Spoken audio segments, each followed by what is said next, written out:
హరే కృష్ణ. ప్రతిరోజు ఒక శ్లోకం మన జీవితానికి మార్గదర్శకం. ఇవాళ మనం మధ్యాహ్నం 1లో ఉన్న 9వ శ్లోకాన్ని చదివి దాని అర్థం తెలుసుకుందాం. అన్యే చ బహవః సూరా మదర్తే త్యక్త జీవితాః నానా శస్త్ర ప్రహరణాః సర్వే యుద్ధ విశారదః. అంటే ఈ శ్లోకంలో దుర్యోధనుడు ఇలా అంటున్నాడు, ఇంకా చాలా మంది శూరవీరులు నా కోసం తమ ప్రాణాలను త్యాగం చేయడానికి సిద్ధంగా ఉన్నారు. వారు అనేక రకాల ఆయుధాలలో నిపుణులు, యుద్ధంలో అనుభవజ్ఞులు. అంటే దుర్యోధనుడు తన సైన్యం ఎంత బలంగా ఉందో, ఎంతమంది తన కోసం ప్రాణత్యాగానికైనా చేయడానికి సిద్ధంగా ఉన్నారో అని చెబుతున్నాడు. సేమ్ ఎగ్జాంపుల్, ఒక జట్టులో స్టార్ ప్లేయర్స్ మాత్రమే కాకుండా అనేక మంది డెడికేటెడ్ టీం మెంబర్స్ కూడా ఉంటే జట్టు ఎంత బలంగా ఉంటుందని చెప్పడానికి ఈ శ్లోకం.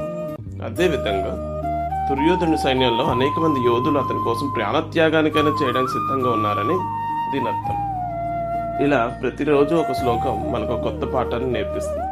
మీరు కూడా నాతో కలిసి ప్రతిరోజు ఒక శ్లోకం చదవండి. నా ఛానల్ సబ్స్క్రైబ్ చేసి ఈ ప్రయాణంలో నాతో చేరండి. హరే కృష్ణ.